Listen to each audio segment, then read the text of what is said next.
Bom dia a todos. Primeiro, queria agradecer a presença de quem está aqui com a gente, mas também quem está acompanhando a gente online. Pelo que passou aqui, a gente tem bastante relevante acompanhando a gente virtualmente pela plataforma do Braskem 360. Então, deixa eu me apresentar. Quem não me conhece, eu sou Yuri Tomini, eu sou responsável pelo Casulo. E a gente, aqui no Casulo, está olhando muito para como a gente pode acelerar o processo de transformação para a economia circular das embalagens. E a gente faz isso através desse espaço, que é um espaço aberto de colaboração, onde a gente busca trazer todos os elos da cadeia de embalagens, né, para a gente trabalhar juntos nesse desenvolvimento sustentável, através de soluções que pensem em circularidade, que pensem em redução de impacto ambiental, que pensem em reciclabilidade. E parte importante desse conceito, para a gente, passa pela ideia de construir uma inteligência coletiva sobre o que é circularidade de embalagens. E para isso, ou dessa ideia de como a gente compartilhar conhecimento, de como a gente avançar, surgiu esse evento de hoje, que é o Casulo Talks. A gente está na nossa terceira edição, né? E hoje a gente vai explorar um pouco de quais foram os principais destaques e as principais novidades discutidas na Interpack, das principais feiras de embalagem do mundo, que aconteceu no mês passado, na verdade, nesse mês ainda, dia 31, né? Que aconteceu, então, nesse mês na Alemanha. Então, além do espaço físico aqui que a gente tem no Casulo, com toda a parte de equipamentos para prototipagem, toda a metodologia de design, de análise de ciclo de vida, essa troca é muito rica e por isso a gente tem dedicado tanto tempo para isso. E para isso eu queria primeiro agradecer a todos os convidados que a gente vai ter aqui hoje. Essa discussão a gente vai dividir em duas etapas, em dois grupos. Então, num primeiro momento, né, a gente vai ter uma apresentação, na verdade, duas apresentações. Uma do Emir Grave, que é engenheiro de aplicação na área de TS&D, né, Technical Service and Development, na Braskem, para os segmentos de embalagens rígidas e bens de consumo, e do Paulo Matos, que é o líder comercial na América do Sul, para a área de economia circular da Braskem. Então, o Emir e Paulo vão primeiro passar por uma apresentação com os principais destaques do que eles encontraram, tanto na Interpack quanto na feira de PRSE, uma feira de reciclagem que aconteceu na Holanda, na sequência da Interpack. E no segundo momento, na segunda parte do evento, aí nós vamos ter um painel de discussão. Para esse painel, a gente convidou o Álvaro Azanha, o Álvaro é CEO e consultor de embalagens da How to Pack, experiência gigante no mercado de embalagens. A gente também convidou a Priscila Mazin, que atua na área de sustentabilidade de embalagens, com uma carreira já consagrada, passando por diversas marcas, né, e marcas relevantes aqui no Brasil. E o André Giglio, aqui do time do Casulo, especialista em desenvolvimento de embalagens aqui do nosso time. E esse painel vai ter a mediação do Marcos Palhares. Marcos, professor, fundador da Embalagem Marca, do Prêmio Grandes Cases de Embalagem. Então, aqui já fica a minha dica. Inscrições para o prêmio estão abertas. Quem ainda não se inscreveu, leva seu projeto, se inscreva, que é um prêmio extremamente importante para quem está envolvido em toda essa cadeia. E aí, vou deixar um último recado. No final do evento, a gente vai subir um QR Code ali com uma pesquisa rápida, então peço para todo mundo que está acompanhando a gente e que está acompanhando a gente online, dedicar ali 2 minutinhos para poder responder a pesquisa. Esse feedback para a gente é importante para a gente poder ir evoluindo e pegando impulso de vocês para os próximos eventos, para as próximas discussões. Então, vamos lá, vamos ao que interessa, vamos começar hoje e vou passar primeiro a palavra para o Emir, para ele trazer um pouco do que ele encontrou de destaque relevante lá na Interpack. Obrigado, Emir. Bom dia a todos. Bom, vamos lá, então. Interpack, como mencionado, aconteceu no início desse mês, então vamos dar uma olhada no que a gente viu de interessante lá. Meu olhar é muito mais do ponto de vista de encontrar detalhes, coisas novas, coisas interessantes, é muito mais um olhar técnico, né? Então, a gente vai ver algumas fotos aqui que vão mostrar esse olhar sobre o que a gente viu de interessante lá. Então, aqui os 4 grandes tópicos de destaque na feira, né? Economia circular, logicamente, mais importante de todos dentro da feira, todo mundo estava falando de economia circular. E associada à economia circular, conservação de recursos. As duas coisas conversam entre si, né? Não dá para fazer uma sem olhar para a outra. Tecnologias digitais, como é uma feira também de equipamentos, né? Então, muita coisa de equipamentos precisam de boas tecnologias para obter o máximo daquele equipamento. Então, se falou muito de redução de consumo energético, menor setup de máquina, linhas híbridas para diferentes materiais. Então, tecnologia digital apoia essas mudanças de desempenho nessas máquinas. Segurança de produtos, como é uma feira de alimentos e não alimentos, então tem muita coisa voltada para checar se o produto embalado dentro daquela embalagem está seguro, não está contaminado, se a embalagem está perfeitamente fechada e por aí vai. Então, os 4 grandes temas da feira. Logicamente, vou me focar mais nos 2 primeiros, então vamos dar uma olhada nisso. Então, eu tentei separar aqui em grupos, né? Como é que o pessoal que está na feira, como é que ele se posiciona em relação a ter uma embalagem reciclável, né? Como é que eles estão se posicionando? Ou ser sustentáveis, as duas coisas conversam entre si, mas todas alguém dando visão, foco mais para uma, outros dando para ambas. E por último, como é que eu torno tudo isso circular, né? Não adianta eu ter alguma coisa que é reciclável, sustentável, se no final das contas isso não virar uma coisa circular, né? Eu preciso introduzir minha embalagem em algum sistema circular que ela tenha um segundo uso, vire um PCR, ou possa ser usado em reciclagem avançada, coisas desse tipo. Então, dentro do primeiro tópico, o que se viu muito na feira? Embalagens monomaterial com barreira em polietileno e polipropileno.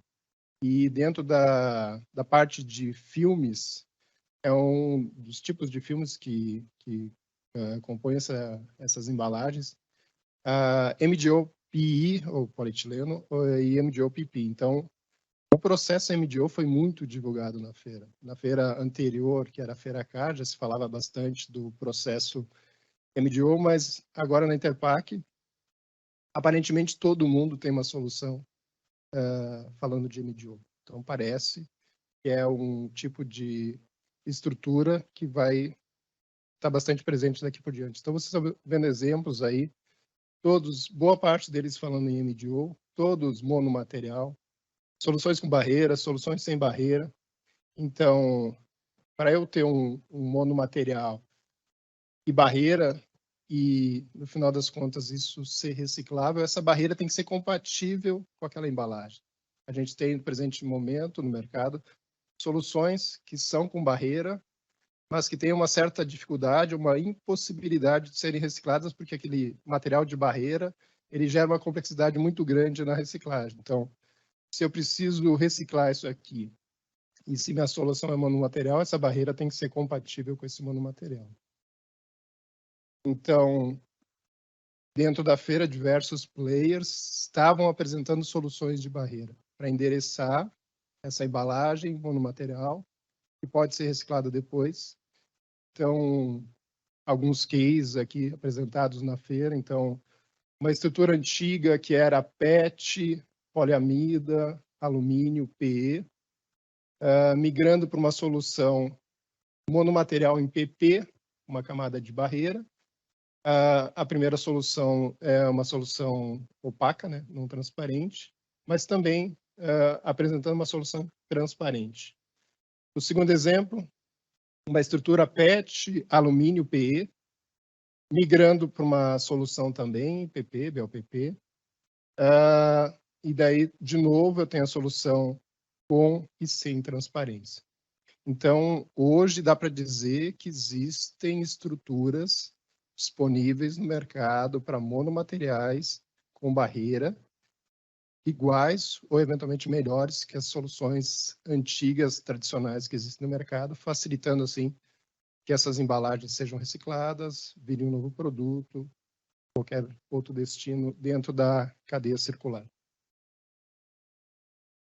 Aqui um exemplo de um filme monomaterial, com barreira, com transparência, uma das empresas que estavam apresentando soluções lá da NP.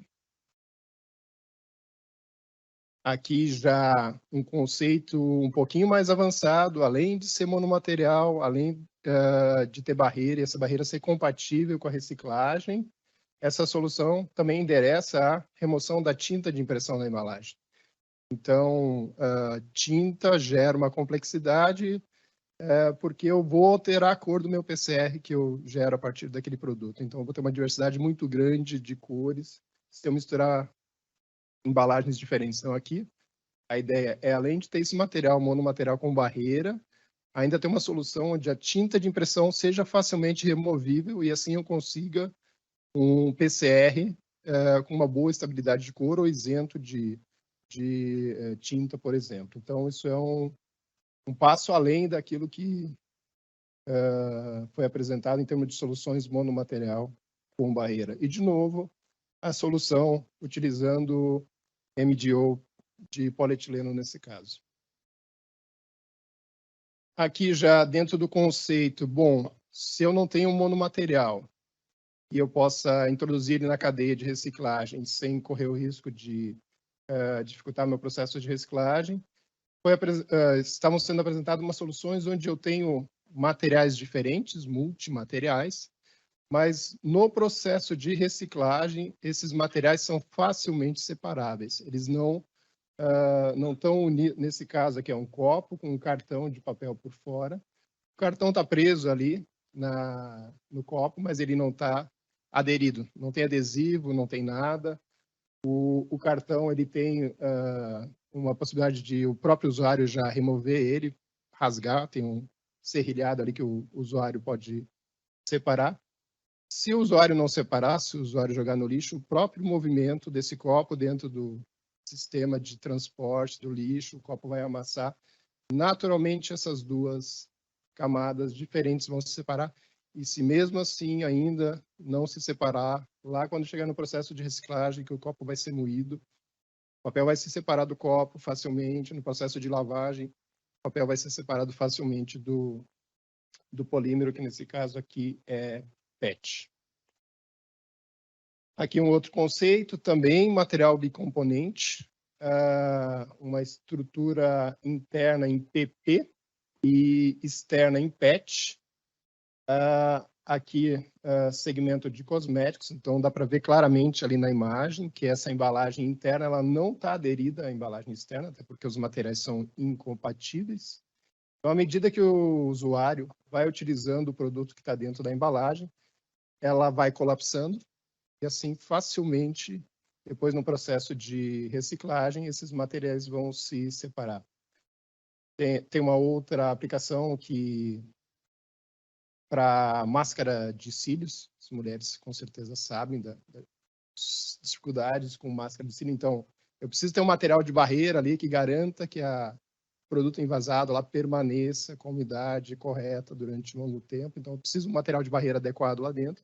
E, geralmente, eu preciso de uma outra estrutura externa, meramente estética. Então, vai ter um material de barreira interno, mesmo conceito, com injeção, uma pré-forma e depois facilmente eu separo aquela camada interna, onde estava o produto que eu usei, da camada externa, que é muito mais estética. Aqui dá para ver claramente que a camada externa é transparente, a camada interna é colorida.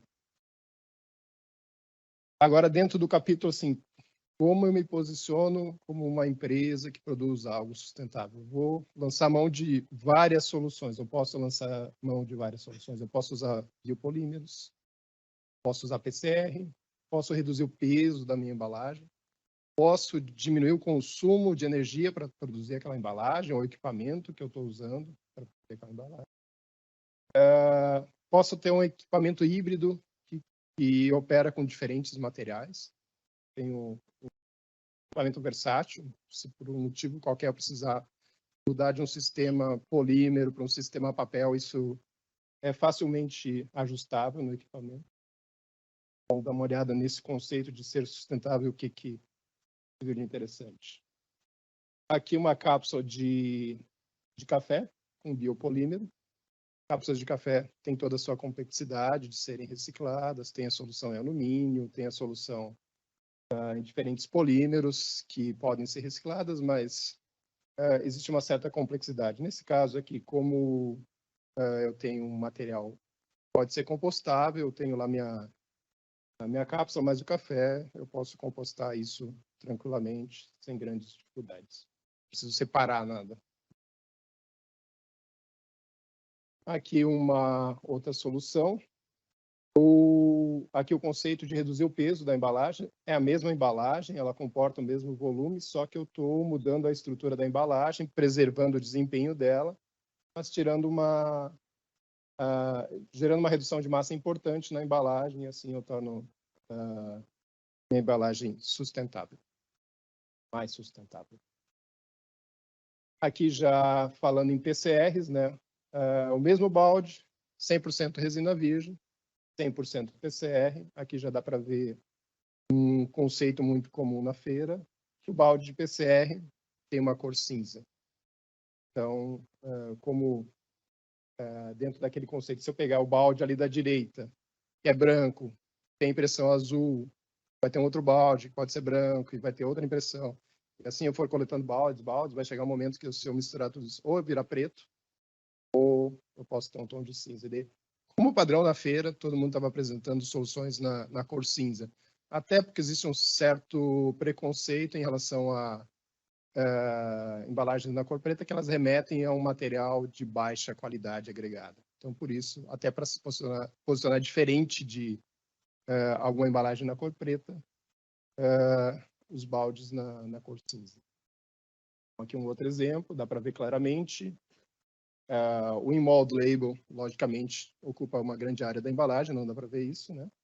Mas na borda de cima e no fundo do balde, de novo, dá para ver que a solução é na cor cinza, para endereçar o uso de PCRs. A imagem ali também dá para ver um in-mold label totalmente ou majoritariamente branco, uma tampa branca, mas o anel de fechamento lá na cor cinza. Aqui já entrando em resinas recicladas para contato com alimento, RPET, com molde label. Isso aqui daí já entra no mercado que não é ainda assim tão explorado, tão comum, né? PET opera muito em processos de sopro, etc., termoformagem, mas no processo de injeção não é tão comum assim se ver PET injeção. Então, aqui já é um primeiro conceito de uma embalagem injetada, parede fina, em molde label. Aqui é dentro do conceito de máquinas híbridas, né? 2 fabricantes de máquinas apresentando equipamentos para operar com Farm Fill and Seal para iogurte, em PP ou PET, conforme desejo do quem for envasar. Então, aqui no mercado brasileiro, todo mundo sabe que esses copos, ou essas bandejinhas, melhor falando, são de PS, poliestireno. Então, grande diferencial para chegar numa solução desse tipo, até um equipamento que consiga fazer um processo que depois vai permitir a separação de uma embalagem da outra. Né? Então, o grande segredo está no processo de vinco que acontece entre os diferentes potinhos, de tal maneira que depois eu possa fazer a movimentação, como o desenho mostra ali. Depois eu posso mostrar aqui também nas embalagens que estão aqui. Consigo fazer essa separação tal como eu faço hoje com o PS. Existe um movimento global de migração de estirênicos para outros materiais, por diferentes motivos. Então, existem soluções para endereçar o desejo do brand owner em ter um pote de PP ou PET, de novo, se eu falar de PET, vai ser possível reciclar o PET, tornar ali um RPET, e vai ser possível de novo usar em alimentos, né? Coisas começam a conversar entre si, começam a convergir em algumas direções. Aqui um outro exemplo da Berry, um grande produtor de embalagens. Então, aqui já o conceito de PCR aqui não é de PET, aqui já é reciclagem química. Então, de novo, é o mesmo conceito, também é um pote que eu posso quebrar ele e separar facilmente. Aqui, em termos de estratégias circulares, como é que eu torno meus produtos circulares? A Berry também criou um sistema próprio. Eles construíram uma unidade de reciclagem, então eles estão reciclando material para eles mesmos e assim gerando material food grade para as próprias embalagens. Então, dependendo do porte do transformador, ele tem essa possibilidade de ele mesmo gerar o seu PCR. Então, esse material já tem aprovação pela FDA e está em processo de aprovação por outras agências reguladoras. Aqui um conceito onde eu produzo na embalagem uma identidade digital pelo QR Code ali. Se eu acessar, eu vou conhecer toda a história da embalagem. Eu sei quais os materiais que foram usados para produzir aquela embalagem. Eu sei qual equipamento foi usado para produzir aquela embalagem. Eu sei qual é a tinta que foi usada para fazer aquela embalagem. Então, eu tenho toda a informação. É o histórico da embalagem. E assim eu consigo facilmente entender para onde eu vou direcionar essa embalagem para reciclagem. Então, eu consigo fazer novas embalagens a partir de embalagens utilizadas que carregam toda essa informação, facilitando assim o processo de reciclagem. Aqui, falando de baldes, né? O grande complicador de baldes balde é uma peça muito técnica, tem muitos requisitos técnicos no balde. Não posso pegar qualquer PCR e imaginar que eu vou conseguir fazer um balde e ele vai ter a mesma performance de um balde de resina virgem. Se eu quiser fazer um balde de PCR, eu preciso ter o balde de resina virgem com as características adequadas. Senão, eu não consigo fazer isso. E considerando que há demandas de 100% PCR numa embalagem, se eu não tiver exatamente a mesma embalagem virgem para reciclar ela e gerar um balde de PCR, eu não vou conseguir endereçar. Então, aqui uma empresa de balde criou o próprio processo de logística reversa para ela ter acesso aos materiais que ela precisa para fazer o balde com PCR. Aqui um outro conceito, daí já pensando assim, upcycling, a Jindal faz filmes. Tem muitos filmes que são difíceis de serem reciclados dentro do processo de filme. O que eu posso fazer? Eu pego o meu filme e crio uma solução alternativa para ele. O que é nesse caso aqui? Eu pego o meu filme, gero material para fazer injeção de tampas. Sai de um processo e vou para outro processo para aproveitar esse material. Aqui de novidades. Então, um conceito novo de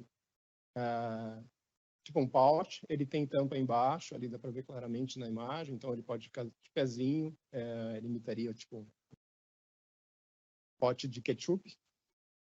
Embaixo, algo similar a um pote de iogurte, mas ele está fechadinho, eu vou lá e abro ele, ele vira meio que um potinho de iogurte. Posso utilizar ele nesse conceito, não tem selo de alumínio, monomaterial e por aí.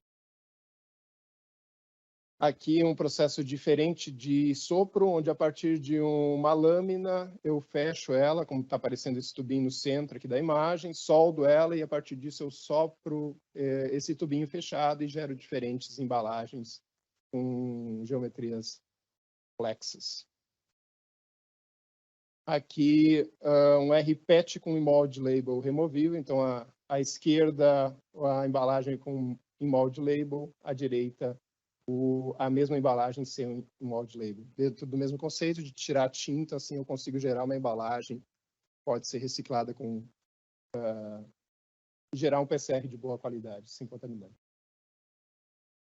Sopro em PET, com alça, também um outro desafio tecnológico para esse tipo de material, conseguir formar alças, sendo apresentado lá. E aqui, logicamente, como é uma feira diferentes materiais, falar brevemente sobre papel. Pulpac apresentando uma linha completa, logicamente fácil de entender que isso aqui endereça problema de descartáveis, né? Então, diferentes soluções para descartáveis em papel. Aqui uma embalagem que ganhou um dos prêmios lá da feira, né? Então, o conceito dela é uma bandejinha de papel com um selo interno de polímero que depois se separam para serem reciclados. Aqui já não está pronto ainda. A previsão aqui é 2024 que isso esteja disponível.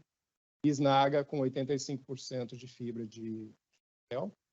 Ainda tem ali um pouco de polímero nessa parte ali do ombro da tampa, mas é um conceito novo. Essas bisnagas já existem, mas hoje atualmente com 70%, 70% de papel.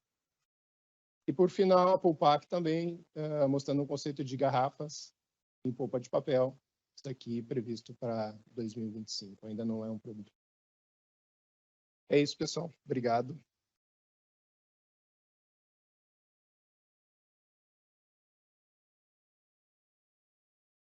Eu já, sim. Muito bom, Emir. Parabéns. Pessoal, bom dia. Tudo bem? A apresentação do Emir foi bastante lúdica, né? Eu vou dar um passo anterior e tentar contextualizar um pouco do ambiente que norteou tanto a Feira Interpac quanto a PRSE. Por que a gente viu o que viu e como está inserido isso? Então, para quem nunca ouviu falar, a PRSE é a feira de reciclagem da Europa. Ela cresceu bastante em relação à última edição. E eu digo que ela é até complementar à Interpac. Na Interpac a gente olha bastante embalagem e uma multiplicidade de tipos de embalagem, como o Emir trouxe aqui com papel.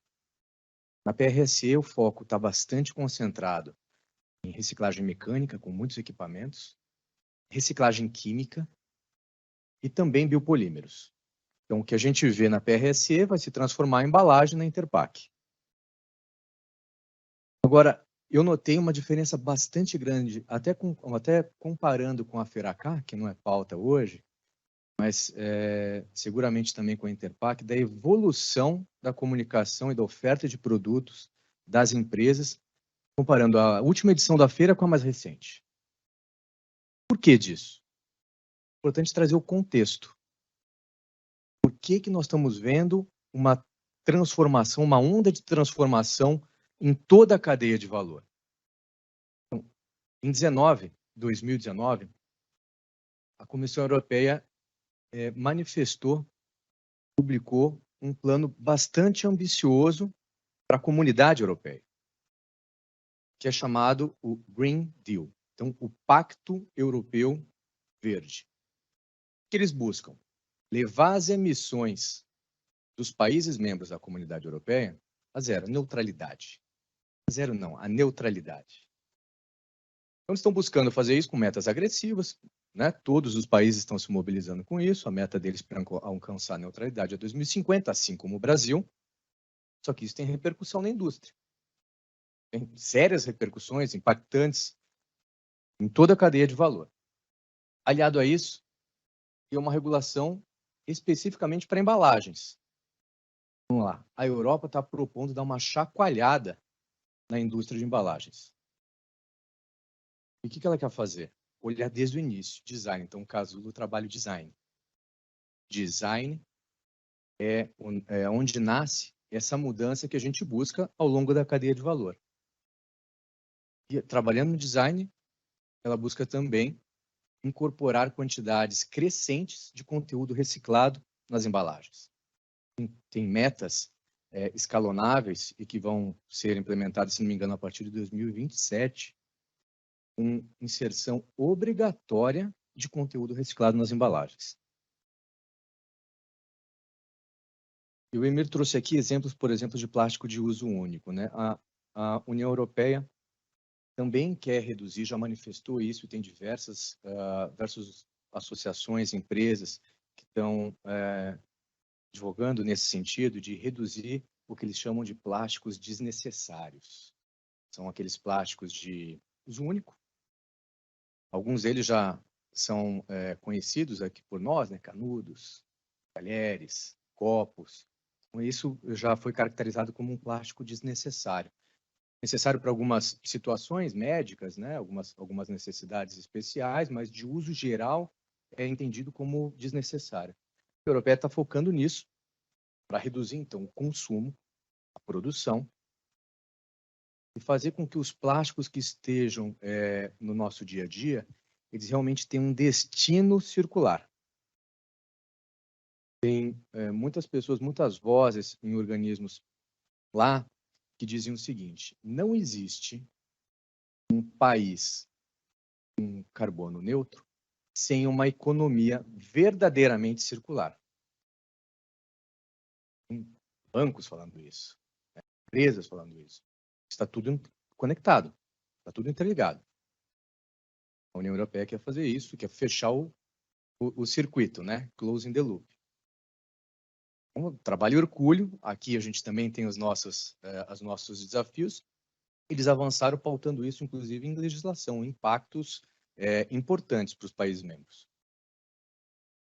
Olha que ponto interessante aqui sobre tecnologia. A gente tem visto bastante anúncio, muitas informações sobre reciclagem química. Eu diria que está praticamente pacificado naquela região que a reciclagem química e a mecânica são complementares. A gente ouve bastante isso, né? Mecânica, e é onde tem sido colocado bastante energia, bastante investimento ao longo de anos, inclusive antes dessa legislação, não só na Europa, mas no Brasil.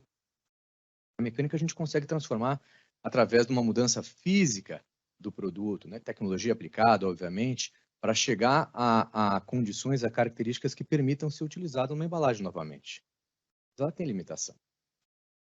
Com a tecnologia presente hoje, a gente tem limitações. Não estou falando especificamente de embalagens que têm um produto sensível, como tem alimentos, por exemplo, cosméticos ou fármacos.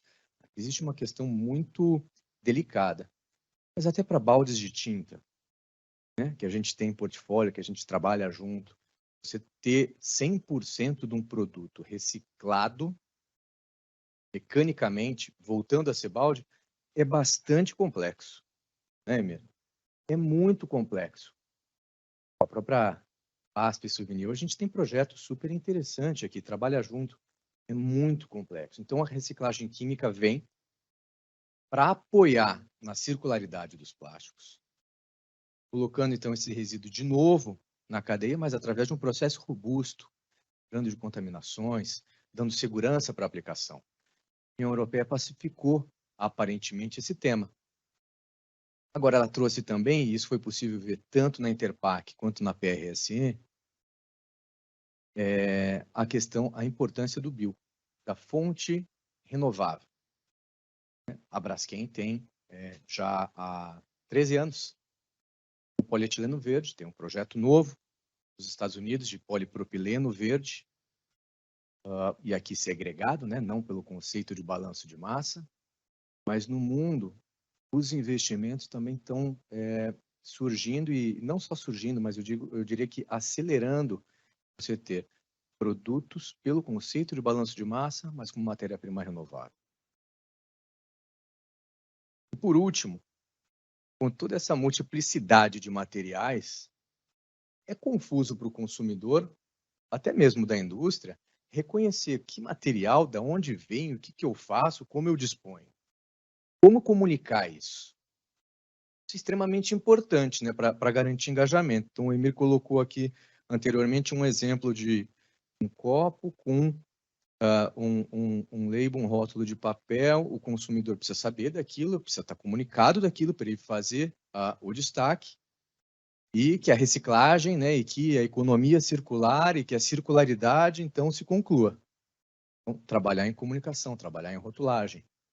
Tudo anda junto. Mas o que vocês podem ver aqui, basicamente um marco regulatório. É através do marco regulatório que haverá, então, um impulso de investimento, segurança jurídica, geração de demanda, para que tudo aconteça. Então, 2019 isso foi comunicado. Eu acho que é uma vantagem, inclusive, para que o mercado lá floresça e, de alguma forma, as empresas globais também vão buscar replicar e atingir as suas metas, né? Todos temos metas aqui, influenciados bastante pelo que diz a União Europeia. E aqui no meu próximo slide eu faço um resumo bastante condensado sobre até a parte do que o Emir demonstrou, ilustrou aqui muito bem, e o que diz esse marco regulatório. Então, por que a gente viu neste ano essas principais mensagens? Sustentável, reciclado e reciclável, biobasado e monomaterial. Vejam, Emir, todos os exemplos que o Emir trouxe aqui poderiam se encaixar de alguma forma nessas 4 macromensagens. Houve uma evolução muito grande em relação à última feira. Foi, se não me engano, 2018, certo? Foi 18, foi 17, 18K. Depois a gente ficou 2 anos aí de Covid. A sociedade foi chacoalhada, mas nessa última feira, inclusive na K, Interpac, PRSE, o que se trouxe? É isso. Se pudesse condensar a mensagem, a proposta de desenvolvimento das empresas, ela se encaixaria majoritariamente em um desses 4 atributos. Em reciclagem mecânica, boa parte das demonstrações de embalagem de aplicação estão concentradas em embalagens sopradas, baldes, big bags, que são industrial, agrícola, e embalagem secundária flexível. Não é uma coincidência, né? A porta de entrada não é que é mais fácil, mas a porta de entrada está por aí. Não necessariamente são aplicações mais sensíveis, e aqui é tudo não food, tá, pessoal? Tem contato com o alimento. Boa parte das aplicações menos sensíveis se encaixa nesses grupos. E aí a gente faz uma comparação com a Braskem, quanto que ao longo dessa nossa jornada de economia circular, de desenvolvimento de portfólio, de criação de grades, de opções para os clientes, estão contidas aqui. Nós temos oportunidades, nós temos produtos em todos esses segmentos, como nós chamamos, ou aplicações. Nós temos produtos em todos. Uma jornada de desenvolvimento duríssima. Quem está com a gente sabe, duríssima. Só que essa é a porta de entrada. Se vê também muita mistura ainda do reciclado com o virgem, porque é necessário levantar características técnicas, as propriedades técnicas, né, Emir? O Emir, engenheiro de aplicação, vai lá fazer a homologação, ver os ajustes que são necessários para ser feito para entrar um produto PCR com a melhor qualidade que ele tem. E aqui a gente está considerando, por exemplo, que não tem uma logística fechada. Então, o virgem tem um papel importante ainda para trazer essa qualidade enquanto a tecnologia está sendo desenvolvida. Reciclagem química. Eu mencionei anteriormente que a União Europeia considera a reciclagem química igualmente importante à mecânica. Impressionante, especificamente aqui na PRSE, a quantidade de palestras que foram feitas, mostrando os projetos de reciclagem química na Europa, concentrados, era uma feira europeia, e as soluções. E mais, países se posicionando, querendo ser assim, protagonista, em projetos de reciclagem química, então se autodenominando abertos a ser um hub para reciclagem de plásticos. Foi muito interessante a palestra de um representante belga, apresentando um projeto na Antuérpia, um porto importante, mostrou fotos do espaço, alguns dos players que estavam com projetos, dizendo basicamente, olha, a gente tem aqui incentivo do governo, a gente tem uma logística eficiente, a gente quer ser reconhecido e convida vocês para instalarem projetos aqui de reciclagem. Tinham 4 projetos de reciclagem química lá, de reciclagem mecânica, diversas tecnologias. E aí ele falou mais uma coisa. Teve uma pergunta do público muito interessante. E a competitividade? A reciclagem química vai ser o mesmo preço do virgem? Ele nem titubeou. Ele falou assim, quem for comprar isso daqui precisa ter a certeza que vai pagar mais caro. Não vai ser mais barato. É impossível você ser mais barato ou ser igualmente competitivo numa cadeia estabelecida de petróleo, de gás, e onde você tem que... Ele mostrava foto do caminhão de lixo, do lixeiro, da separação, com toda essa cadeia aqui, entregando segurança e tendo que remunerar. Não deixou espaço para dúvida. É isso que vai acontecer, pelo menos no curto ou médio prazo. Mas muito interessante o posicionamento de países aqui. Tá? Isso serve para a gente olhar, tem uma corrida global para investimentos, para carbono neutro, para circularidade, e tem países que estão incentivando o investimento, trazendo investidores. Isso é bacana. Regulação, como eu mencionei, é chave. Tive no México, no Chile 2 semanas atrás, visitando recicladores, visitando parceiros. A gente sempre faz a pergunta, como é que a gente pode ajudar? A resposta, traz demanda. Me ajuda a criar demanda. Pensando com players diferentes. Então, a regulação alavanca a demanda da segurança jurídica, propicia investimento e alavanca a demanda. É mandatório que o poder público, né, que os nossos governantes estejam acompanhando todos esses movimentos para trazer segurança e alavancar a demanda. E por último, mas não menos importante, o destaque para os materiais bio. Tem crescido bastante, tem países que já têm legislação, Japão, por exemplo, né, tem uma legislação específica que dá muita ênfase para o uso de material renovável.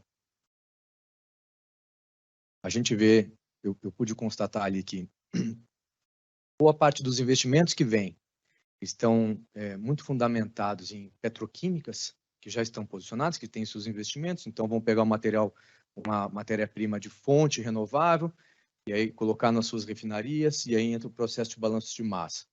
Isso também é caro ainda. Né? A indústria do combustível está bastante focada nisso, né? em ter combustíveis menos poluentes.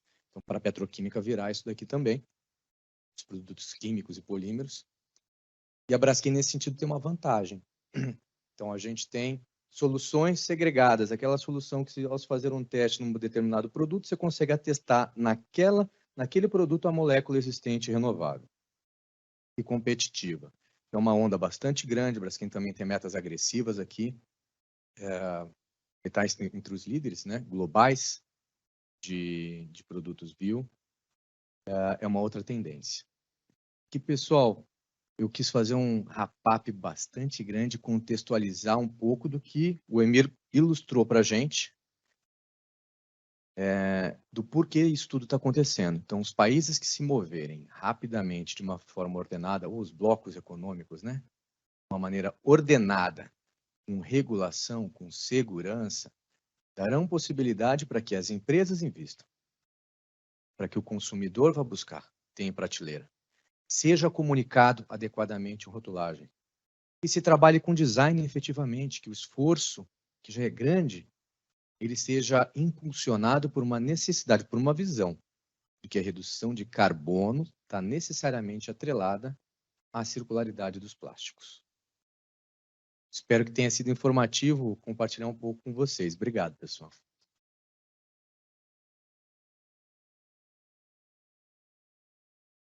Obrigado, Paulo. Obrigado, Emir. Acho que foi excelente para aquecer o assunto.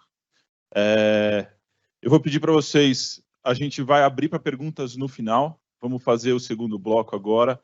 Então, se vocês puderem acompanhar com a gente aqui na arquibancada, e vou convidar o Marcos para ser o mediador desse segundo bloco, onde a gente vai ter um bate-papo, e aí ele conduz aí a discussão, e no final a gente volta, além de todo mundo que vai estar aqui nesse bloco de conversa com o Paulo e com o Emir, para receber as perguntas que a gente está recebendo já na internet. Então, para quem está acompanhando a gente online, fica aí para mandar as perguntas, vai mandando e ao final a gente vai fazer uma discussão mais aberta.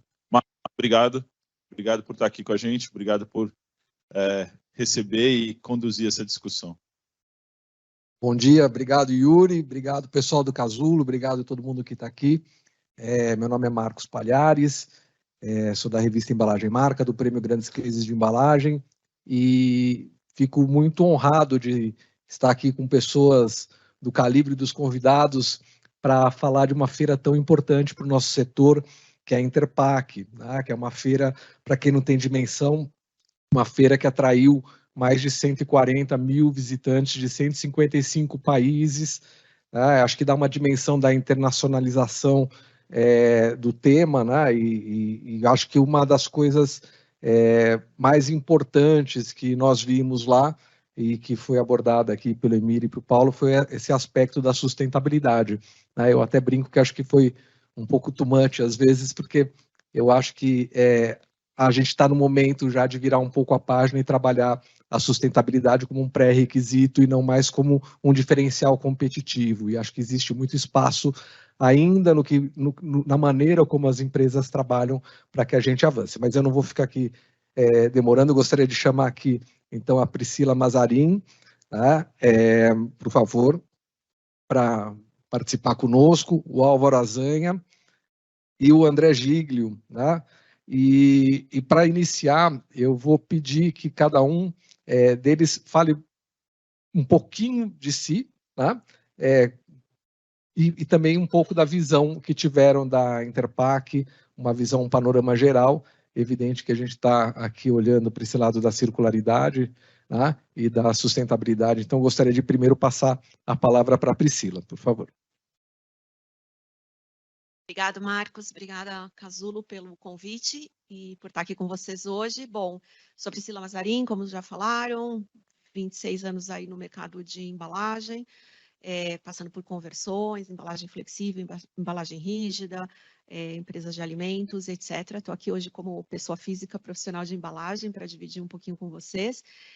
E o meu foco na Interpack, né, eu estava olhando bastante para materiais e equipamentos de empacotamento, claro, olhando com esse olhar de sustentabilidade, que é uma das minhas responsabilidades. E já foi falado muito aqui de materiais, eu acho que tudo que foi falado é exatamente o que eu pude capturar também. Monomaterial era o mote da feira. Vi também muita coisa em papel que eu não via anteriormente nas outras Interpacks. Acho que teve essa indústria correu atrás. E uma outra coisa também, a indústria química, com a parte dos coatings, coatings barreira, coatings com várias propriedades para complementar tudo isso dos materiais, dos monomateriais, do polietileno, do polipropileno, do papel, etc. Então, vi bastante coisa nesse sentido também, trazendo barreiras oxigênio, umidade, propriedades de selagem com temperaturas mais baixas.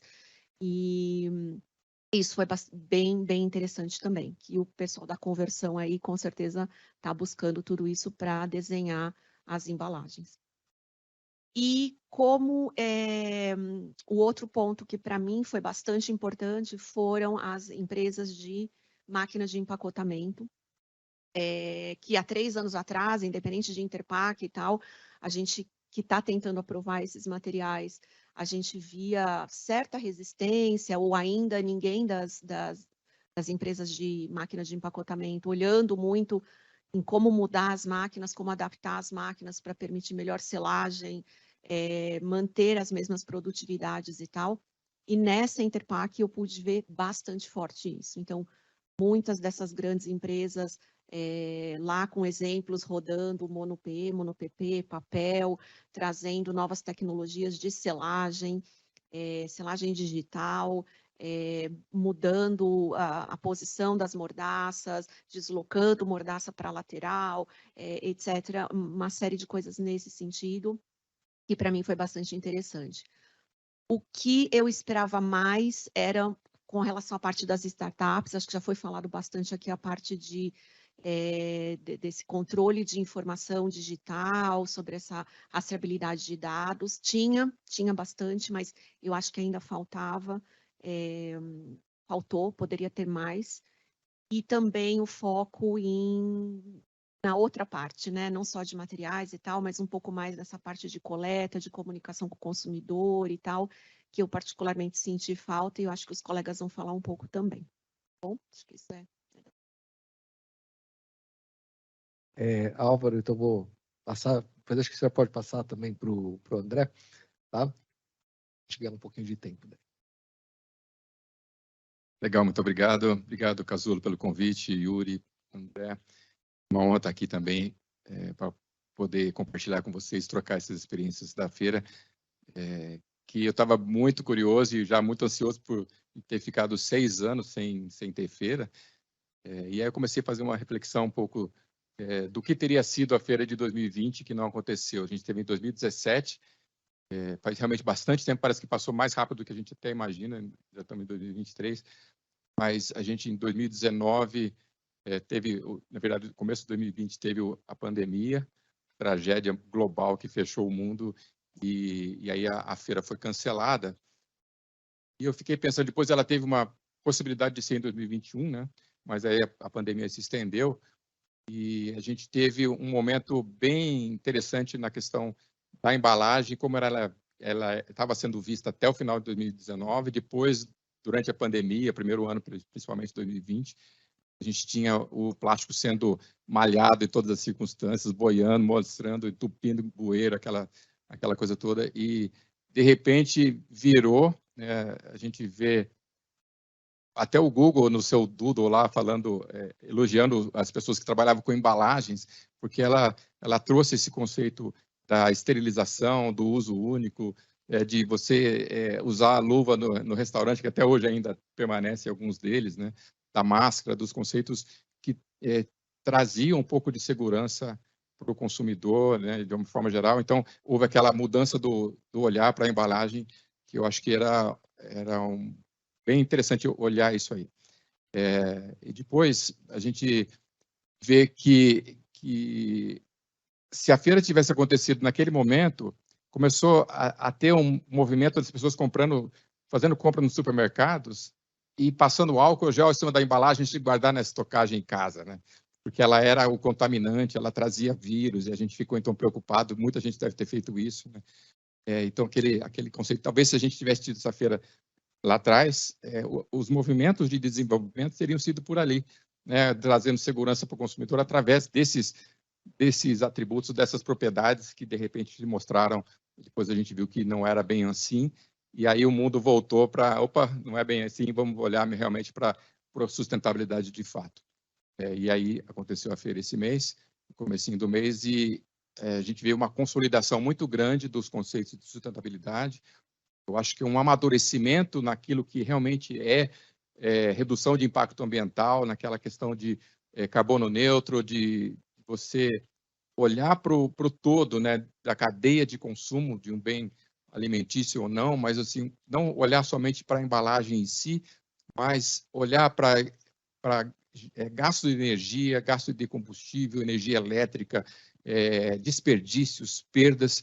A gente tem lá desde, acho que 2011, talvez, que a gente vê o movimento do Save Food, mostrando que o impacto da embalagem era de 8% a 10% com produto alimentício, e 90% eram perdas, eram gastos com energia elétrica para você estocar, para você esquentar no micro-ondas. Então, eu vejo que nessa feira de agora, a gente vê uma ampliação, como deveria ser, né, de o que realmente é importante a gente preservar.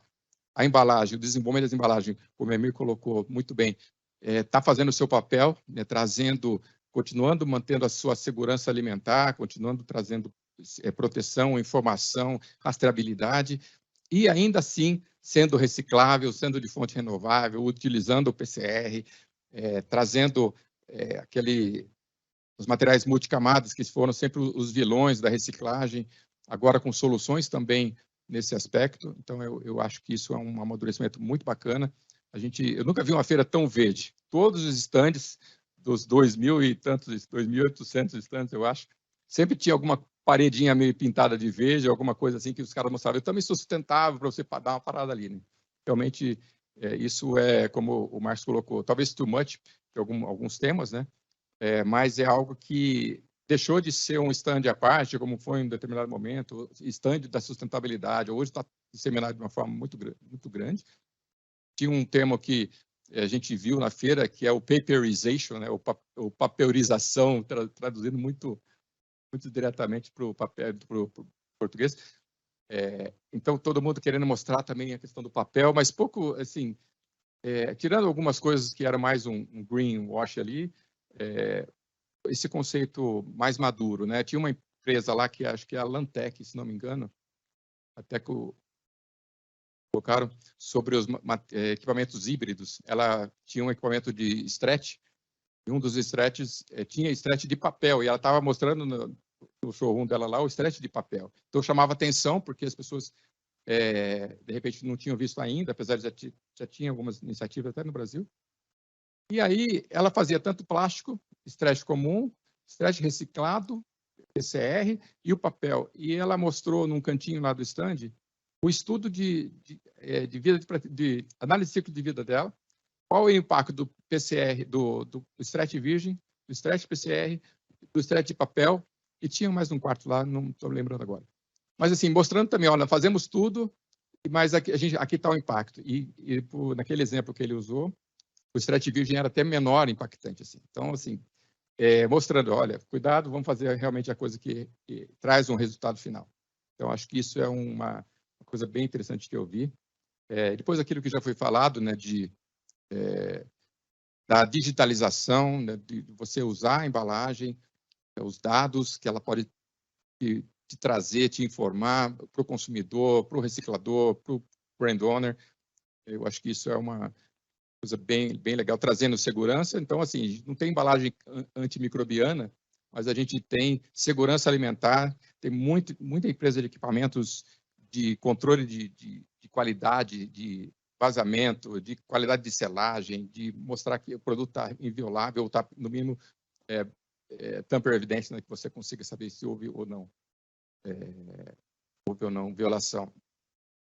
E eu vi também uma questão de que as metas das grandes empresas, das multinacionais que estavam lá em 2019, 2020, para 2025, que já está logo aí, né, 2030, 2040, as empresas de embalagem trabalhando para atender essas metas dos brand owners. Então, a reciclabilidade total das embalagens está atendendo aquilo que os seus clientes, os usuários de embalagem, se comprometeram.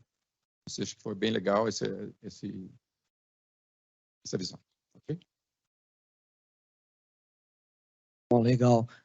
O quarto material que a Lantec estava testando era também um tipo de papel gofrado, soluções. E foi muito interessante porque eu acho que depois até de conversar com você, eu fui lá ver e achei bem interessante. Então, bom, só para me apresentar, principalmente para quem está assistindo a gente online, né? Meu nome é André, eu estou na Braskem há pouco mais de 18 anos e atuo com embalagens há pouco mais de 23 anos. E eu acho que todos que passaram por aqui, acho que me ajudaram bastante, né? Para acabar pegando um fragmento de um pouco de cada aqui que falou, para trazer um pouco da reflexão que eu gostaria de dividir, e é uma reflexão / provocação. Porque, assim, o primeiro Interpack que eu participei foi em 2008. Espetacular, né? Para quem trabalha com embalagens, você vai na maior feira de embalagens do mundo. Em 2011 tem esse grande destaque do Save Food, né? Começou a aparecer ali. E a gente vai em 2023 e todo mundo é sustentável. Você tem solução para tudo. Né? E aí eu traço um paralelo com a nossa vida cotidiana, né? Com a sociedade. A gente está falando de sustentabilidade faz quanto tempo? Faz quanto tempo que a gente está falando de economia circular? Há muito menos tempo do que sustentabilidade, acho que porque a própria Braskem, pelo pioneirismo ali no polietileno verde, né, oriundo do etanol, da cana-de-açúcar, a gente já tem essa jornada aí há 13 anos. Então, é um tema super novo. Né? E quando você trata de um tema novo, e principalmente com soluções pensando com vieses antigos, eu acho que fica muito mais complexo o caminho. Então, a gente tem que entender que as empresas elas estão dentro de um ambiente de negócio, esse ambiente de negócio existe uma concorrência, as empresas elas dividem o mesmo espaço na prateleira, o mesmo lucro, né? O mesmo bônus.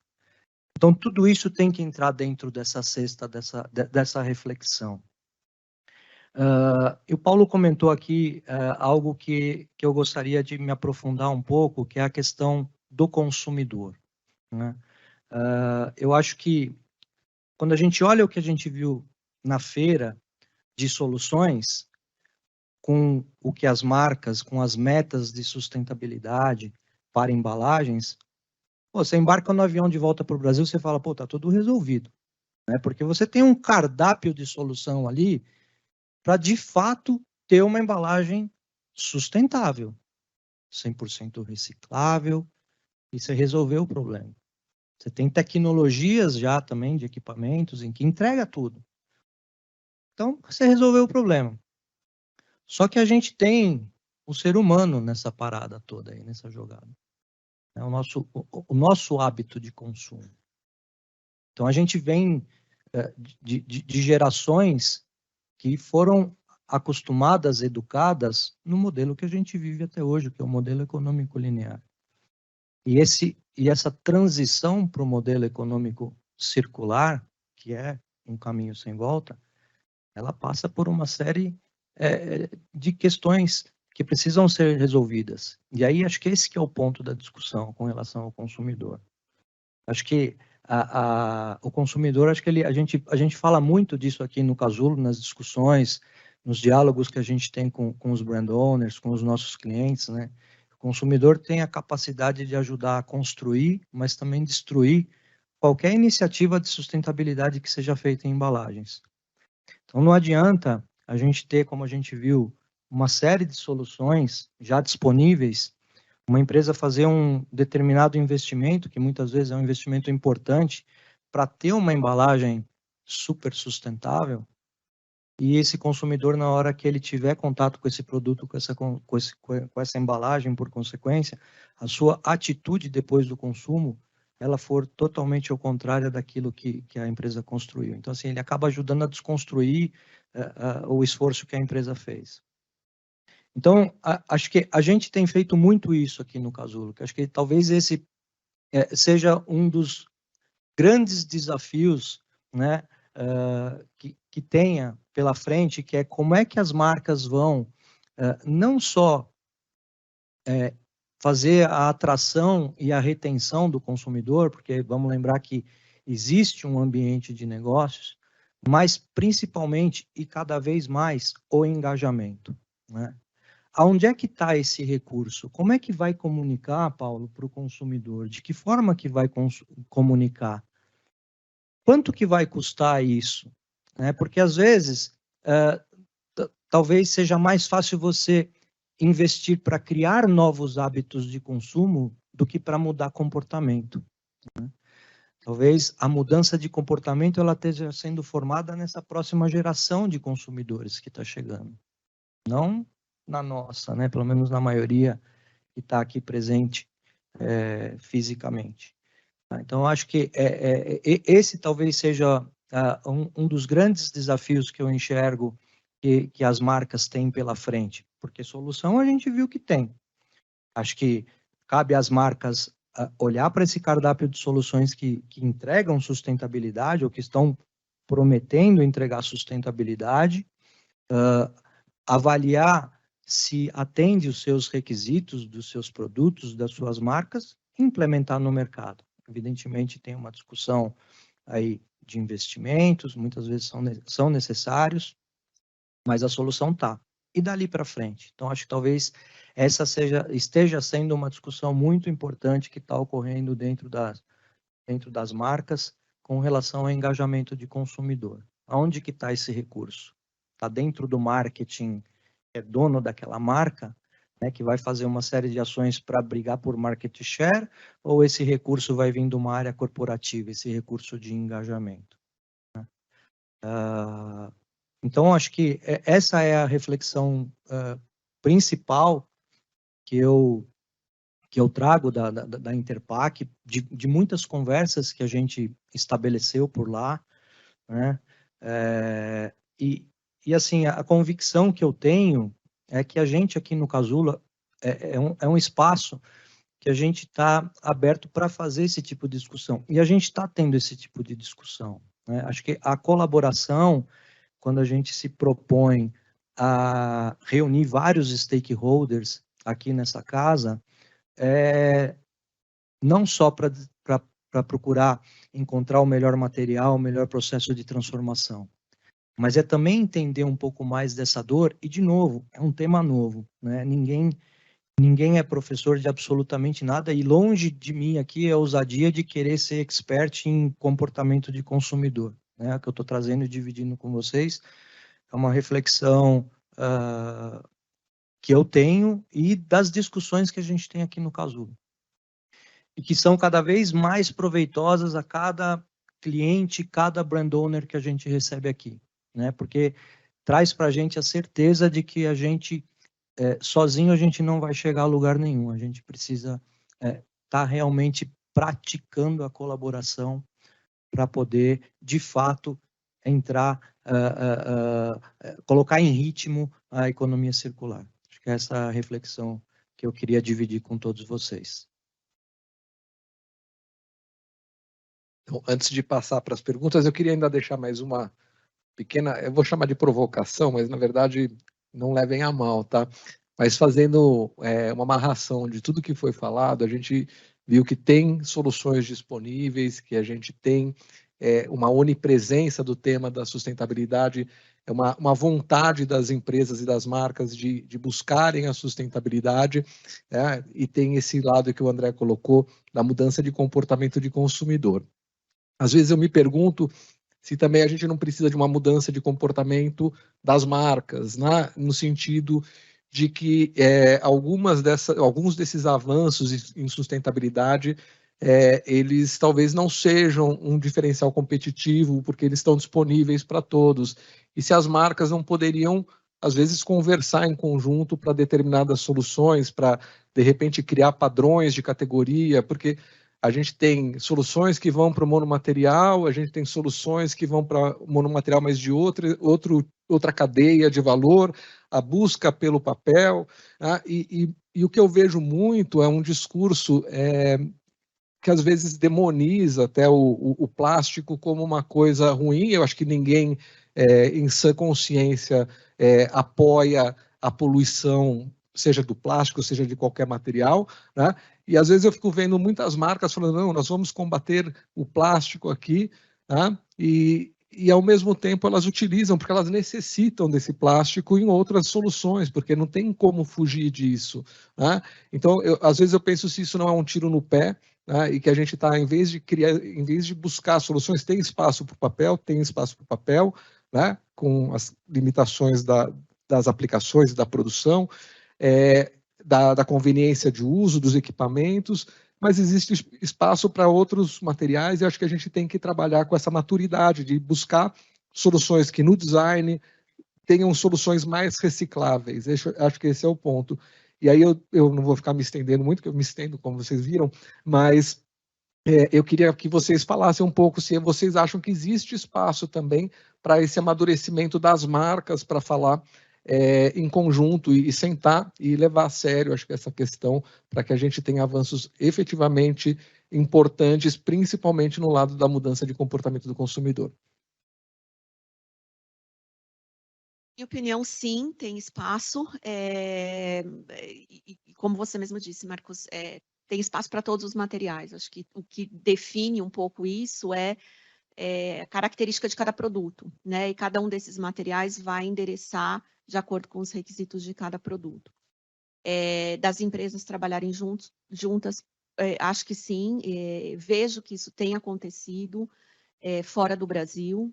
Muitos brand owners têm trabalhado juntos, nos bastidores, inclusive, mas têm trabalhado. Tem muita patente que estava em nome até de alguns brand owners que estão abrindo isso, disponibilizando para que os outros possam também utilizar.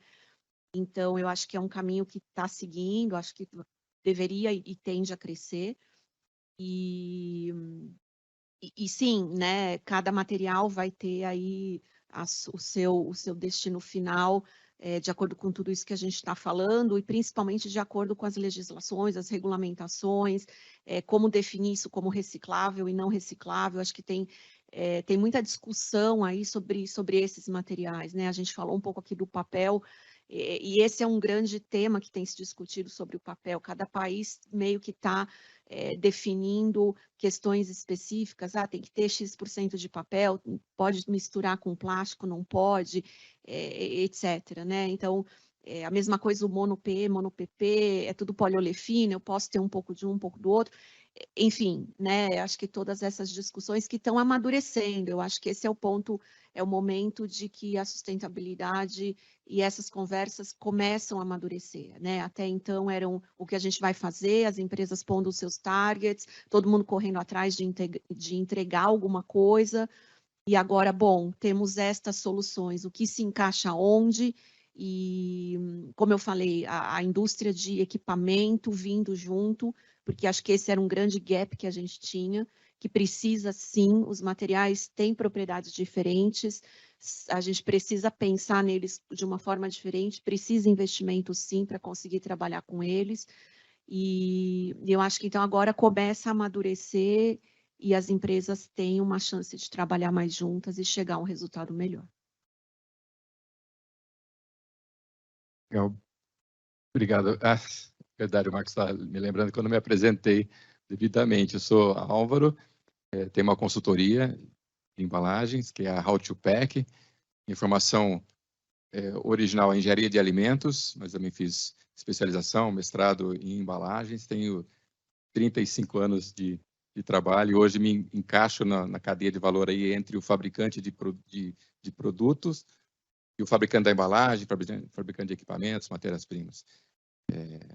E muitos projetos bacanas aí para trazer e implementar que eu estava buscando na feira. Essa provocação do Marcos é interessante. Eu estava me lembrando da carga que nós temos de responsabilização pelos impactos ambientais do dono da marca, fabricante da embalagem, fabricante da resina, dos materiais, dos equipamentos, e ainda pouca responsabilização efetiva do consumidor, né?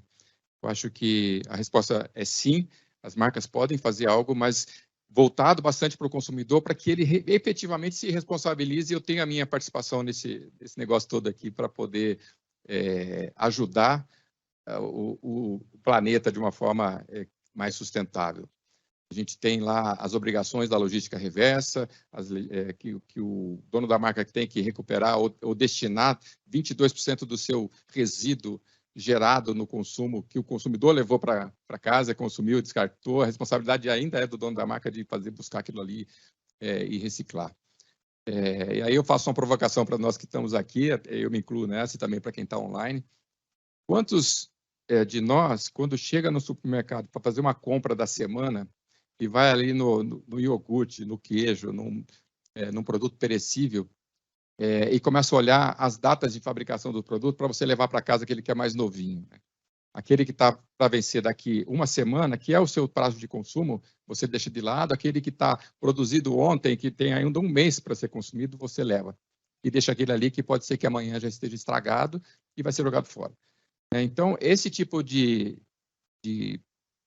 conceito de cultural, talvez as marcas, na sua comunicação, possam começar a trazer isso para o consumidor. A gente acabou de falar do Save Food, onde 90% do impacto está na produção do produto, se você perde ele por desperdício, porque você foi o consumidor final falando, eu vou pegar o mais novinho, mesmo que eu consuma essa semana, porque está mais novinho, não vou querer.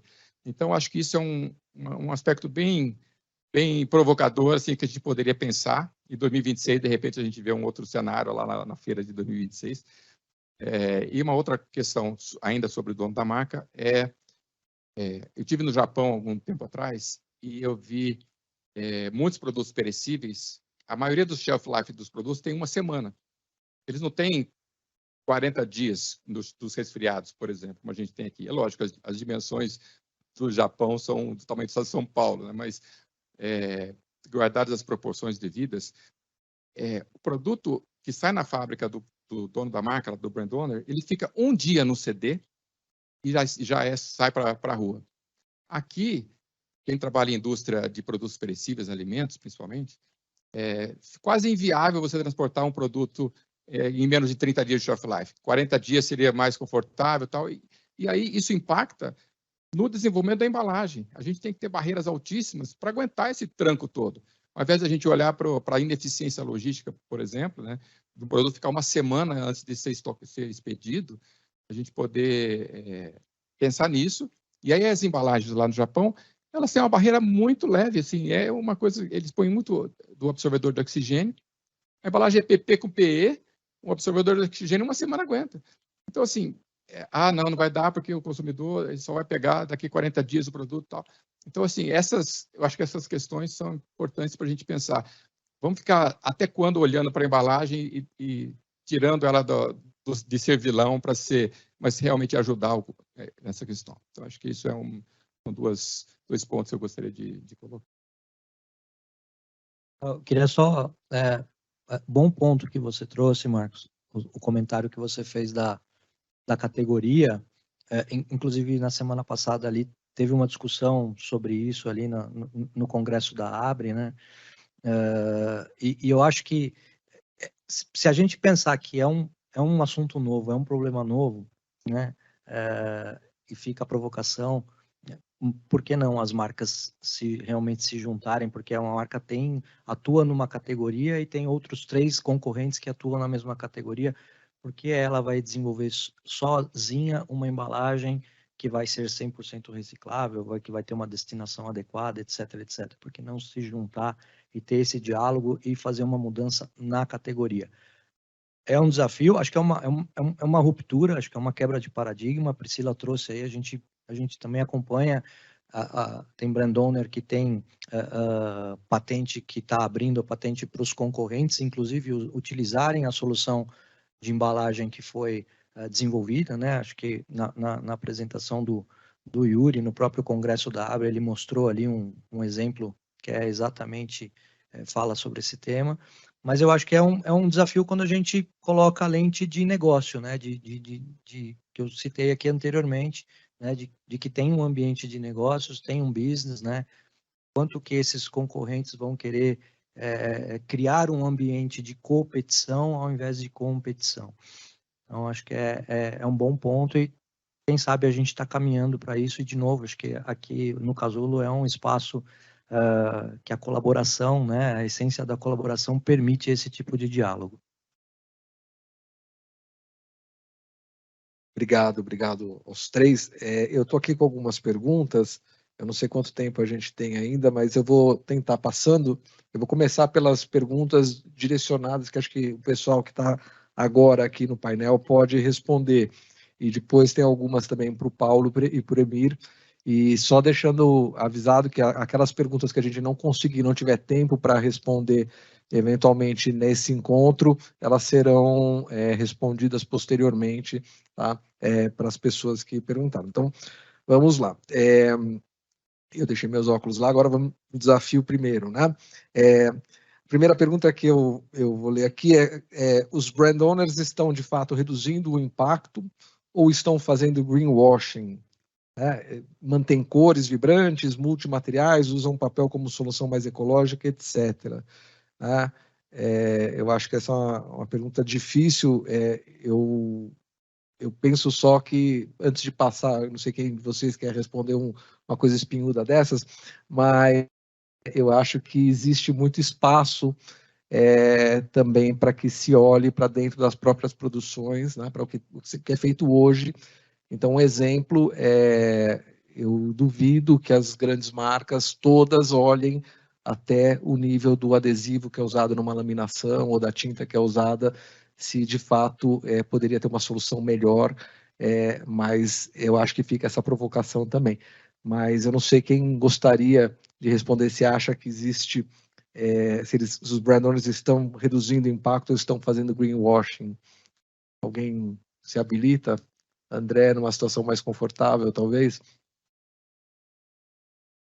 Eu acho que eles estão, que está havendo uma diminuição de impacto e redução, é evidente, né? Uma vez que se colocaram metas, né? E estão sendo reportados os avanços, e a gente acompanha também, né, com as agendas que a gente tem, não só com os brand owners, mas também com o mercado de transformação de embalagens, de uma certa forma ou de outra é impactado por isso. Então, assim, não dá para afirmar, né, seria muito leviano afirmar que greenwashing, eu acho que não. É legítimo, principalmente falando dos players globais, os seus compromissos assumidos, né? Assim como também são legítimas todas as ações que eles vêm buscando colocar em prática. Eu costumo dizer que depois dos compromissos assumidos de sustentabilidade, eu tenho uma visão de que o pessoal de R&D, de packaging, né, de P&D de embalagens dentro de um brand owner, o pipeline de projetos de embalagens e produtos dessa turma duplicou de tamanho, mas quadruplicou em termos de complexidade, né? Porque de uma hora para outra, e de novo eu volto ao tema aqui que o assunto é novo, nós estamos discutindo isso há pouco mais de 6, 7 anos, né? Nesse nível. Então, é uma novidade e que fez chacoalhar e mexer todo mundo correndo atrás das soluções o mais rápido possível. Então, eu acredito muito que as discussões que estão ocorrendo são discussões sérias, assim como os trabalhos que estão sendo executados, os investimentos que estão sendo feitos pelas grandes empresas, sejam em reciclagem, seja em desenvolvimento de materiais, que a gente viu na Interpack, das empresas colocando na vitrine, né, todas as suas soluções que endereçam circularidade, sustentabilidade, também é uma prova de que realmente está todo mundo empenhado nesse novo modelo econômico.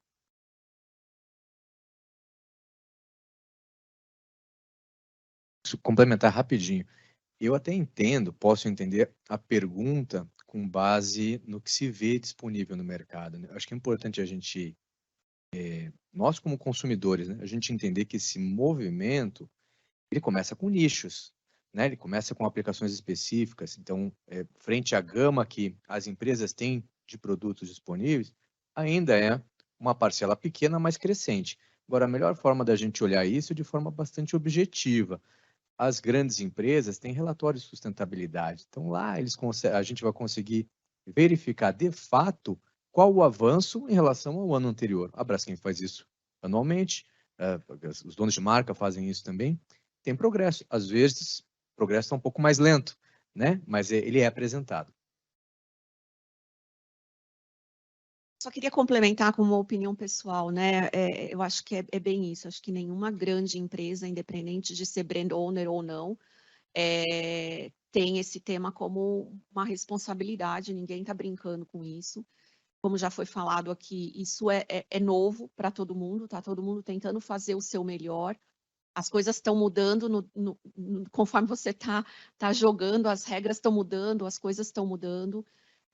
Muitas regras que foram definidas lá atrás, ou muitos targets que foram definidos lá no começo, em alguns momentos está se chegando a olhar e falar, bom, mas eles são meio antagônicos, ou eu entrego uma coisa ou eu entrego a outra, para esse tipo de produto ou para aquele, ainda não tem a solução de barreira que precisa, para a gente continuar mantendo o shelf life ou não, vai se reduzir shelf life.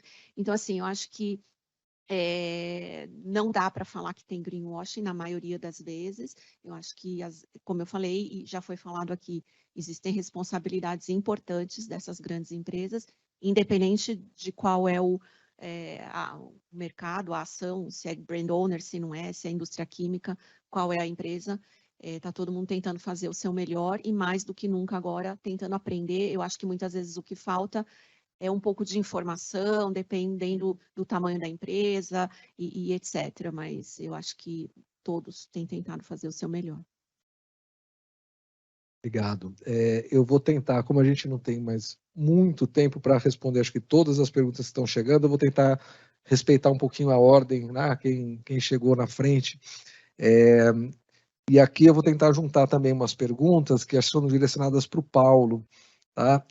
Primeiro, né, você apresentou lá os caminhos de reciclagem, então o que a Braskem tem feito em termos de reciclagem no Brasil?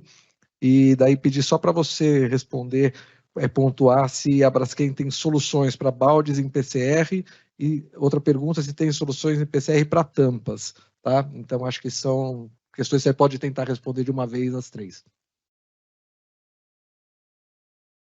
Legal, obrigado pela pergunta. A gente tem investido bastante, né? Nossa área de economia circular foi estruturada em 2017. E de lá para cá a gente primeiro precisava entender como participar, o que era economia circular dentro de plástico, como participar disso, como apoiar essa transformação. De que forma a gente poderia apoiar agregando valor. A Braskem se relaciona desde então com muitos recicladores, aqui eu estou falando no Brasil, mas o mesmo se repete no México, nos Estados Unidos e na Europa. Então a gente tem uma capilaridade importante, onde nós temos base industrial, né, e escritórios. Então a gente se relaciona com recicladores para retirar resíduo plástico pós-consumo, que ele foi utilizado por nós, pós-consumo, e transformar num polímero. Essa jornada, eu uso muito essa palavra, desculpa, mas de fato é um processo de aprendizado e de evolução. A gente foi se capacitando, né, dentro do conhecimento que a gente adquiriu, das relações, até culminar um investimento. Nós temos uma planta hoje em Indaiatuba, que tem capacidade de transformar 14 mil toneladas de resíduos. Então, é uma ação. Isso significa mais ou menos 250 milhões de embalagens por ano, que a gente quer tirar do meio ambiente e transformar em resina plástica. E nós concluímos, no início desse ano, a aquisição da Wise, um reciclador que já era parceiro nosso. Nós concluímos a aquisição majoritária. As operações ainda estão em processo de sinergia, mas a Wise também atua com reciclagem mecânica. Além disso, a gente está investindo bastante, tanto em tecnologia quanto na parte institucional, regulatória, para trazer a reciclagem química para a realidade no Brasil. E a gente se relaciona com associações, com donos de marca, né, com parceiros, porque essa transformação é necessária e é complementar ao que a gente faz. Então, esse é um overview. Nesse ano, nós temos também metas super desafiadoras em disponibilizar para os nossos clientes, para as grandes marcas, para a sociedade, um volume significativo de produto com conteúdo reciclado. A gente está falando aí da ordem de 100 mil toneladas no ano. Não é pouca coisa, é bastante. Então, um processo crescente de muito desafio, muito aprendizado, né? Então, assim, tem ação, tem meta, está no relatório de sustentabilidade da Braskem, é auditado, e a jornada continua. Eu vou passar para o Emir, se você me permite, para responder um pouco de portfólio, porque é a visão de engenharia de aplicação, não que eu não saiba, mas ele pode falar, inclusive, com o campo. Bom, vamos lá. As perguntas são sobre tampas e baldes, né? Existe dentro do portfólio soluções. O caminho mais fácil é nos contate, vamos entender a sua demanda, endereçar a melhor solução. Tem soluções prontas e soluções em desenvolvimento. Então, a resposta é sim, temos soluções. Precisamos entender sua demanda para ver se a nossa solução já endereça a sua necessidade ou se alguma coisa nova precisa ser desenvolvida. Se for um cliente, todo mundo tem nossos contatos. Se não for, meu e-mail é emir.grave@braskem.com. Pode me contatar para endereçar a sua demanda. Obrigado. Alguém, eu fui indelicado, se alguém da plateia gostaria de fazer pergunta também, é só se manifestar, por favor, né? Porque a gente não está com o mesmo acesso, né? Então, se alguém quiser, por favor, fique à vontade, tá? Enquanto isso, eu vou fazer uma pergunta. Se foi visto na feira algo sobre laminação coating, e se isso é uma tendência?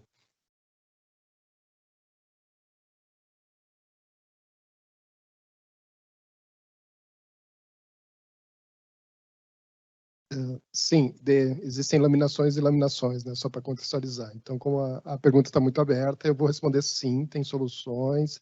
A ideia não está clara aqui, imagino que o coating seja de barreira, né? Imagino que, já que falamos tanto de barreira, então sim, foram apresentadas diferentes soluções, existem equipamentos, tecnologia, a solução está disponível. E, de novo, se for alguma coisa muito específica, contatem o time de engenharia de aplicação da Braskem para maiores detalhes.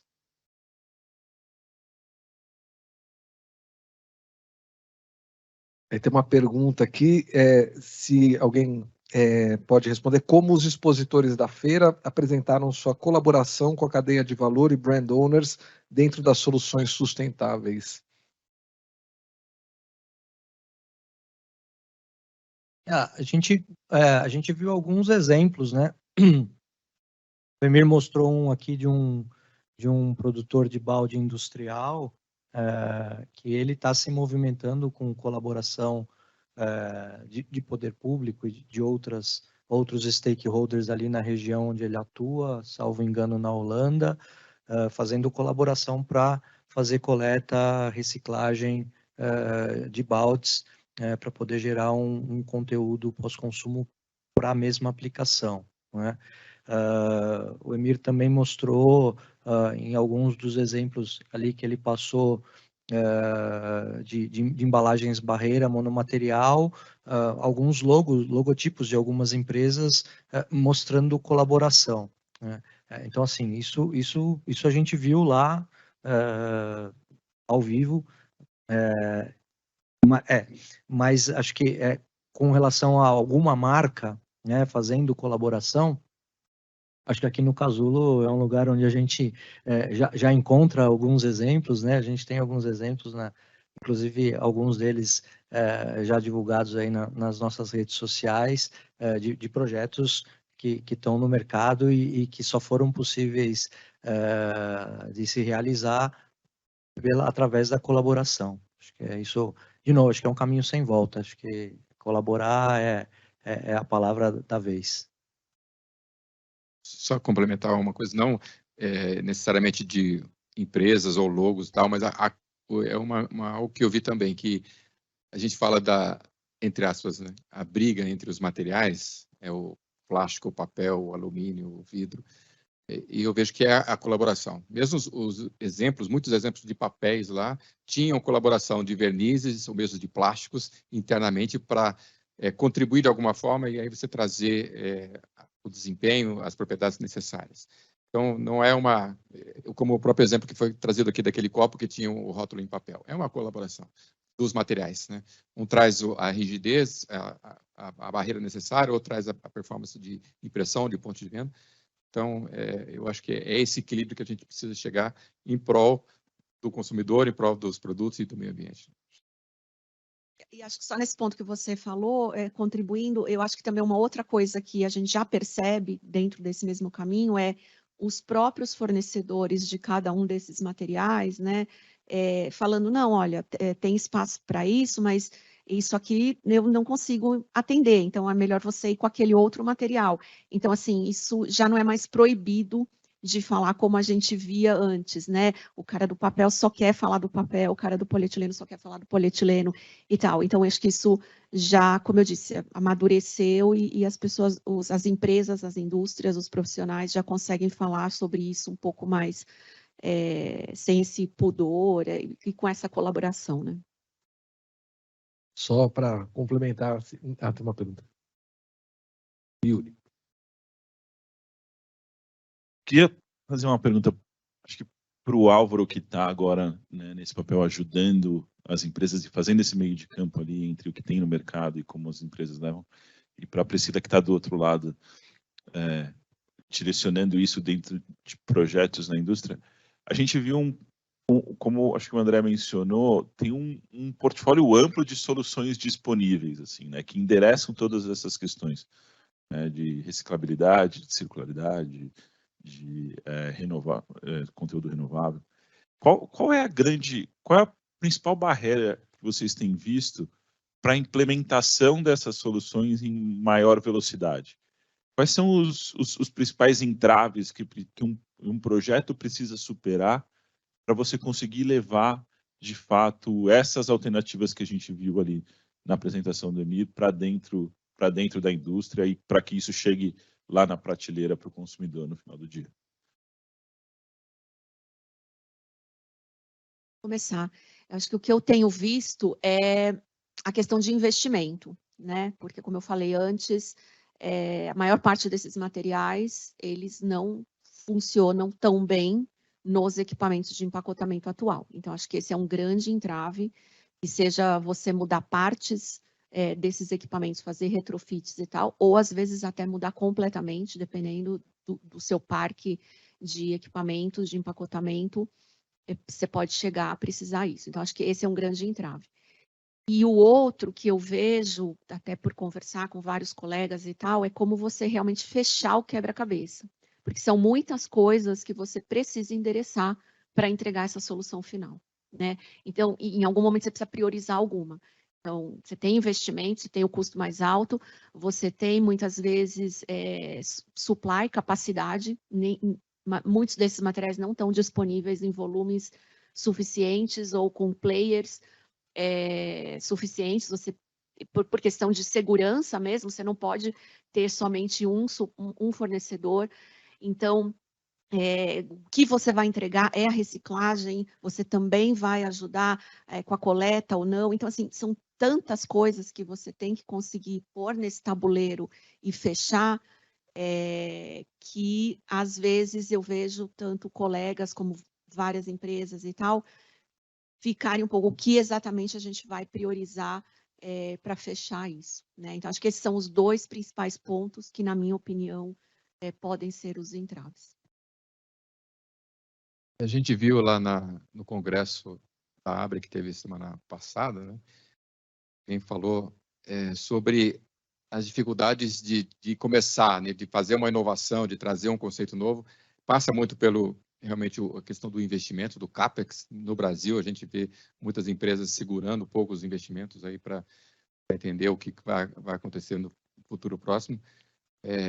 E isso impacta diretamente na velocidade dos projetos, o custo por não ter escala, né? Você ter um material novo e você ainda ter uma quantidade muito pequena, um volume muito pequeno de produção e disponibilidade, isso traz uma escalabilidade ainda inviável, né, do ponto de vista de produto final e preço de custo de embalagens. Eu acho que eu estou até no desenvolvimento desse que precisa uma troca de equipamento para poder funcionar. Então, é uma troca, inclusive, de material para poder permitir que o produto passe por um detector de metal, mas o material é completamente diferente em termos de selabilidade. E isso não tem... a gente fica tentando, com aquela solução atual instalada ali, a temperatura é muito menor, absurdamente menor, e isso não traz. Vamos fazer com o que dá, e acaba inviabilizando. Então, eu acho que ainda, não sei, achar uma fórmula para destravar isso, subsidiando de alguma forma inicialmente, para você poder ter a solução.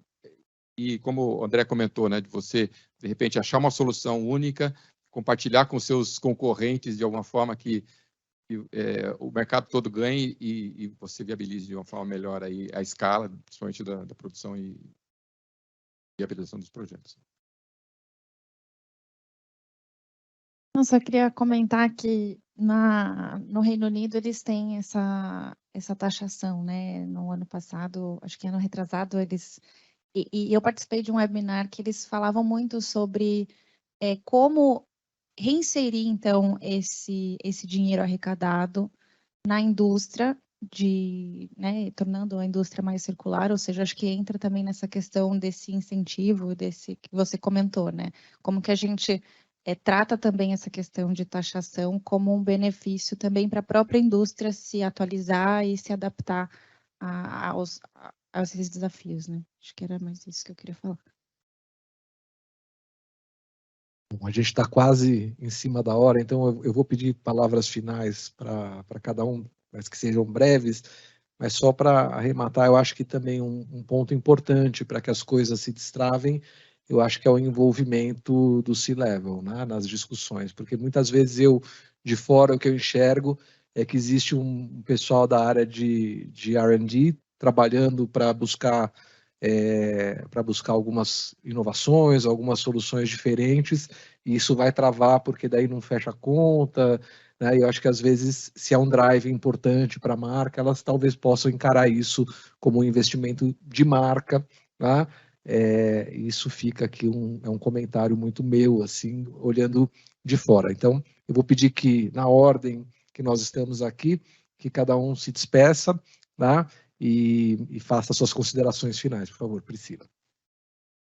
Bem rápido, só agradecer o pessoal do Casulo, da Braskem, e eu acho que também para a gente pensar e usar o Casulo como uma oportunidade de se reunir como profissionais e como consumidores, porque talvez a gente possa fazer ainda mais coisas com esse olhar. Legal, mais uma vez agradecer ao Casulo pelo convite, estar aqui, uma honra muito grande. Uma consideração final, eu acho que a gente, quando vai a uma orquestra, a gente sempre fica de olho no maestro, o que ele está fazendo, se ele tem diversos instrumentos ali, cada um toca no seu momento certo, e talvez uma posição, o Casulo tem exercido isso como um maestro para as coisas acontecerem ao mesmo tempo. Então, você cria uma solução reciclável, mas tem ali o cara que vai buscar aquele produto ali para ser reciclado efetivamente. Você tem lá uma solução de barreira e o consumidor também participa da sua responsabilidade como um todo. Então, diversos players chegando ali para até dar a escala que a gente comentou agora, né? O governo participando devolvendo a taxação que ele pôs para poder também favorecer investimentos em CAPEX dentro de uma indústria. Acho que todo mundo está tocando junto a mesma orquestra e o Casulo tem exercido muito bem esse papel. Acho que é bem legal pensar dessa forma. Poxa, que privilégio ouvir isso de você, Álvaro. Obrigado. Acho que eu não tenho, assim, minha consideração final é só agradecimento mesmo ao Marcos, à Priscila, ao Álvaro, que aceitaram o nosso convite, né? Ali no encontro ali na Interpac, nós vamos fazer um negócio, vamos dialogar, né? Vamos bater um papo. Os colegas da Braskem também, o Paulo, o Emir, que trouxeram um conteúdo super interessante para dividir com todo mundo. Legal. Bom, eu também agradeço, parabenizo aí a discussão, qualidade alta. Eu faço só um comentário aqui. Essa mudança, né, que a gente está vivendo e que vai ser acentuada ainda no nosso período de vida e dos nossos filhos, ela tem implicações não somente econômicas, né, mas sociais. Quando a gente olha circularidade, do que nós estamos falando? Nós estamos falando do catador, da cooperativa, do gestor de aterro, do reciclador, da petroquímica, do transformador, do dono de marca, do consumidor. Disso que nós estamos falando. Então, engajamento de todos, de alguma forma, para que realmente a gente tenha essa transformação, para que ela não fique, que ela não seja etérea. Então, a última mensagem é: a gente tem que atuar de fato. Obrigado, pessoal. Bom, obrigado pelo convite para participar aqui. Eu, como representante da engenharia de aplicação, então, queria endereçar que boa parte das soluções que foram apresentadas aqui estão sendo desenvolvidas dentro da Braskem. Então, procurem o seu contato de engenharia de aplicação. Nós temos soluções para PCR, temos soluções para monomaterial. Estamos disponíveis para apoiá-los. A engenharia de aplicação é o elo de ligação de boa parte do que está sendo visto aqui com uma solução que vocês podem desenvolver. Obrigado. Só no meu circuito faltou falar o seguinte: coordenado pelo governo. Regulamentação é importante. Então, queria agradecer novamente aí aos presentes que enfrentaram a chuva de São Paulo, o trânsito maluco logo cedo, tá? A quem nos assistiu também online, aos presentes aqui, ao Emir, o Paulo, o André, Álvaro, Priscila, muito obrigado. Eu acho que de tudo que foi falado, acho que a gente pode tirar que não vai sair nada sem colaboração, tá? E acho que momentos como esse são oportunidades para não só a gente se encontrar, mas para trazer perspectivas diferentes, porque projetos com muitos interesses, eles têm olhares diferentes e não adianta tentar conduzir pelo lado do mais forte só. Eu acho que a gente tem que olhar para todos os lados e o diálogo sempre é importante. Então fica aqui, acho que vocês no Casulo, com essa perspectiva do design, né, eu acho que isso traz bem esse olhar aí da empatia, né? E isso é extremamente importante. Então, agradeço mais uma vez a todo mundo e as perguntas que... Oi? Por favor, leiam o QR Code que está aparecendo aí. Tá? Na verdade, eu queria encerrar, então, agradecendo de novo a todo mundo. E é isso, tá? Que a gente se veja no quarto Casulo Talk em breve. Tá? Aguardo o convite para, pelo menos, assistir, porque acho que essas conversas são muito importantes. Então, obrigado a todo mundo.